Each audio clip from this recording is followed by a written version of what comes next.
We just finished up the Dead Reckoning concept, and we are going to move on to our challenge. Our challenge is here. This is where you will get to do some playing and see if you can perform some of these tasks that will be ahead of you. So we're going to go to map 1-6 challenge. So let's click on that and get that started up. All right. And once you have that up, we are going to all right, just orient ourselves here. So it looks like we've got some numbers here, 1, 2, 3, and 4. And if you remember from before, if we click inside our viewport, we should be able to go look at that number 1, which I believe is talking about the path here. We can go to number 2. Here's another path. So basically this path is what the robot will most likely follow along the side of, at least. Number 3 is up here, so the robot will want to kind of go up along that arc. These are all arcs. Let's go back again and look at it in that way. So the robot starts here. It's going to try to follow this arc, number 1. See if you can do that. Number 2, it's going to follow this arc down here. All right. Number 3 is going to follow this arc. See if you can go by it. I think every time you cross one of these little boxes, it's going to turn green, if I remember right. And number 4, the robot's here. It is going to follow this arc. So these targets that are along that arc. See if you can get it going, maybe indefinitely. Okay, let's pause for a second. All right, so what we can do, and you can keep, practicing your navigation here. We're going to hit play and see what it's currently doing. How is it programmed right now? Looks like it's just going straight. All right. And I believe, okay, so it also stops. Let's pause it or stop it. It stops right here. So I think there's a time constraint basically on how long that this robot can move. So we're going to be looking at all of this. And in order to look at it, now I should be able to click on that to look at it. I can't yet. So here's what I want you to do. I want you to find this, let me get my handy dandy tool here. All right. So we want to click on this guy, but it's not showing as anything. So what we want to do is find your outliner and levels up here. And we're going to click on levels right here. And you can see that there's a persistent level here. And it's locked. So we want to unlock it. All right. Now you can change things that it's now that it's unlocked. So I would be very careful about what you select and what you do in this space, but we should be able to now click on our robot. And this is where you may have already, done some movement, like you can move your robot. We're not going to be worried about the transform. This is called a transform right now. We're just going to worry about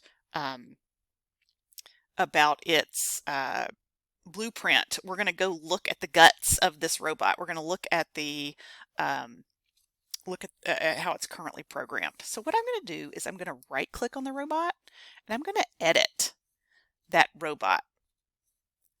All right, and that's going to pull up a whole nother it's going to pull up a whole nother thing. Now I can take this tab here and I'm going to dock it.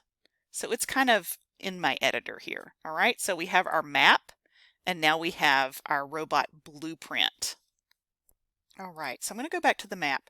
When we hit play, something starts. What is happening? So when we hit play, something starts to happen. Let's look at that in terms of the blueprint.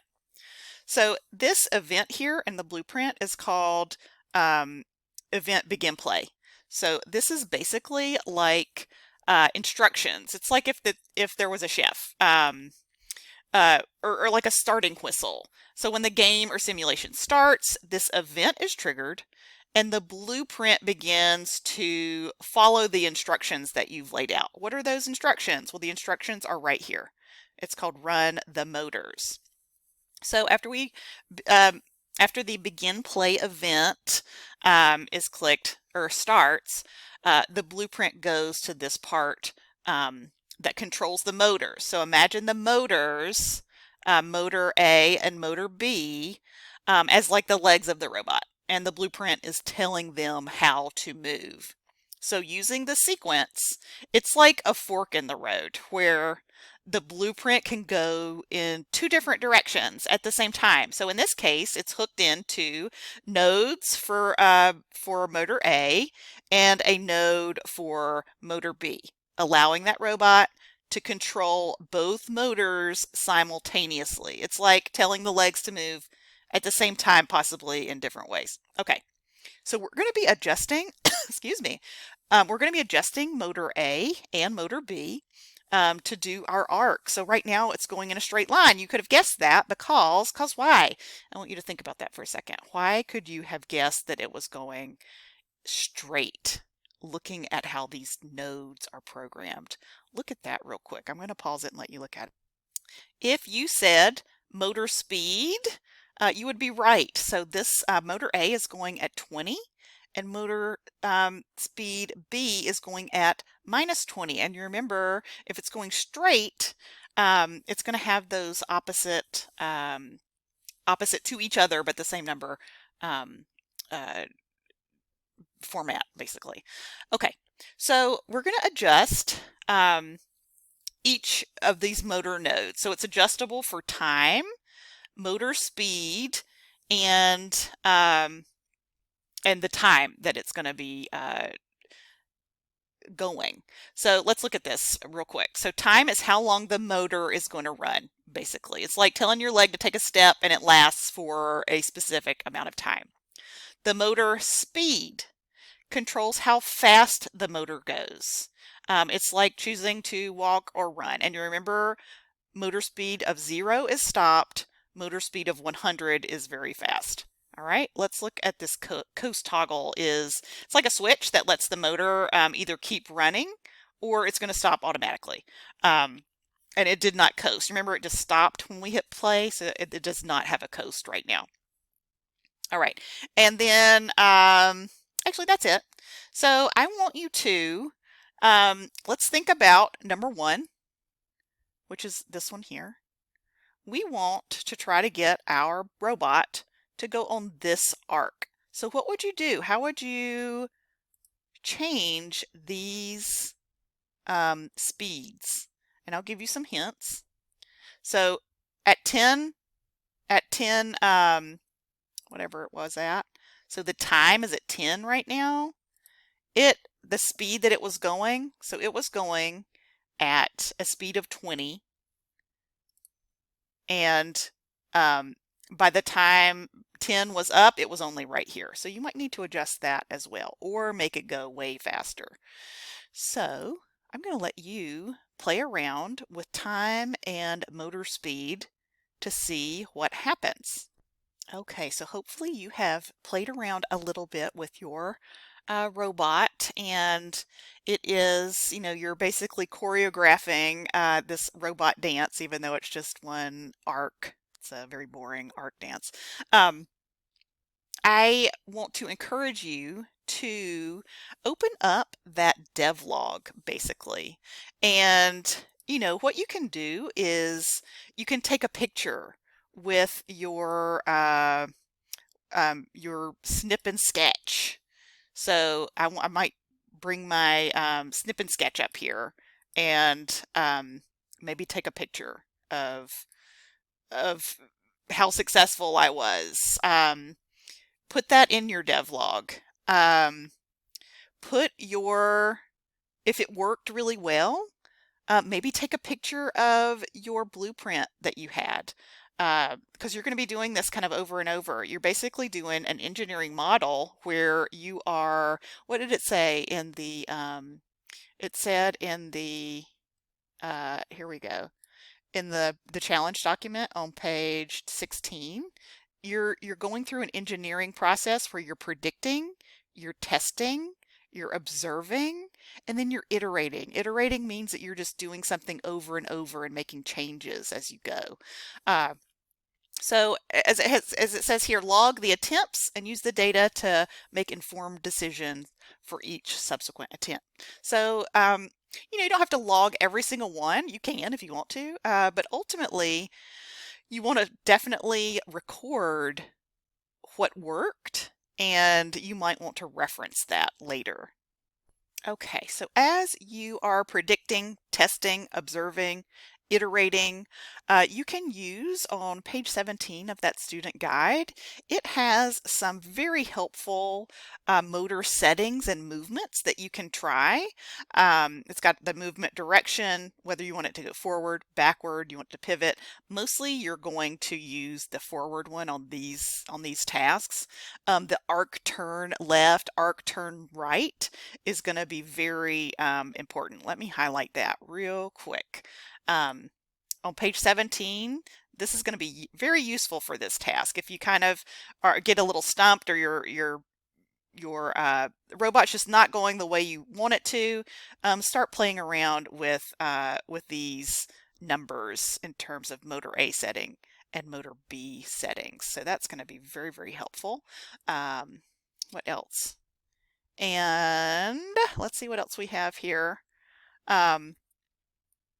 And this is just talking about the blueprint in the details panel. Oh, this is showing another way to get to the blueprint. So I right-clicked on mine. Let's see how they're showing you to do it. It says in the details panel, click the edit blueprint. So let's go back. Let's just do a different way to do this. Let's see. So we need to go back to our outliner here. Let me move this out of the way. I see, here we go.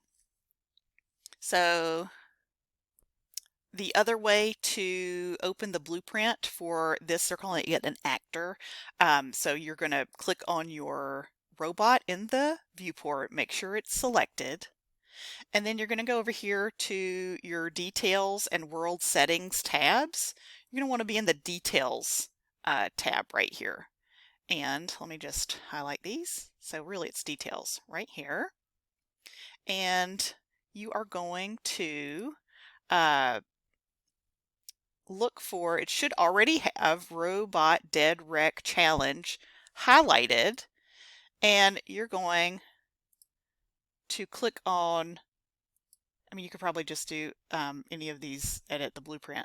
You're going to open the blueprint editor. All right. So basically I have clicked on my robot. I'm in details, and I'm going to go over here and edit the blueprint, open blueprint editor, and it will open that editor. All right. And so that's just another way to open your blueprint. So hopefully you have been doing some iterating here. I am going to try to, get my robot to work. Trying to work with you here.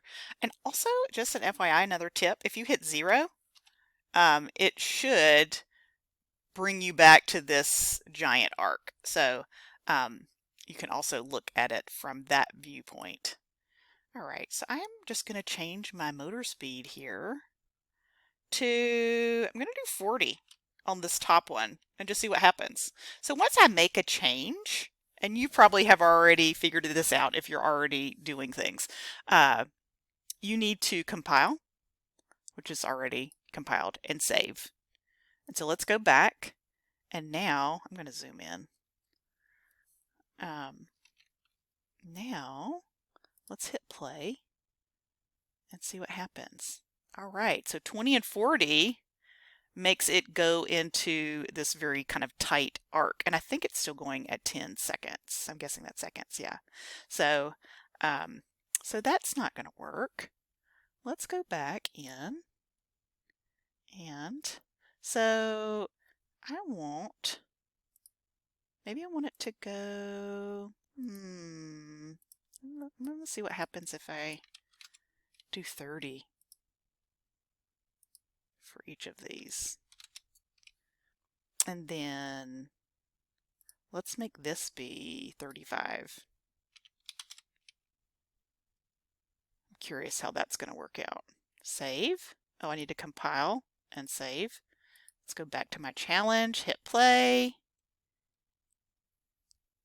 Looks pretty good. And I'm using my mouse just to kind of, hey, I got something. It's definitely going in between 2 and 3. So, and those trees have physics, so now it's all hung up. Anyway, this is so much fun, you guys. I do hope that you are going through a lot of, experimenting with this, and make sure you have your devlog out so you can jot down your observations, with the time, with the motor speed, and, which way it went. Did it go right? Did it go left? These are all going to help you for when you do other tasks, when you make robots for something else. You'd be like, wait, which way did it go? You don't have to remember everything, but you will benefit from writing these things down, being able to reference it later. Okay, so let's just make sure where we are here on the student guide.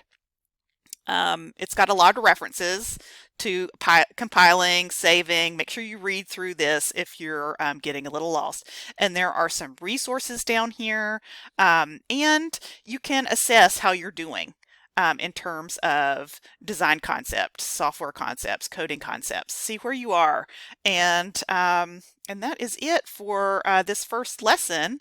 And I hope you had fun. And I would love to hear about how everything is going. All right.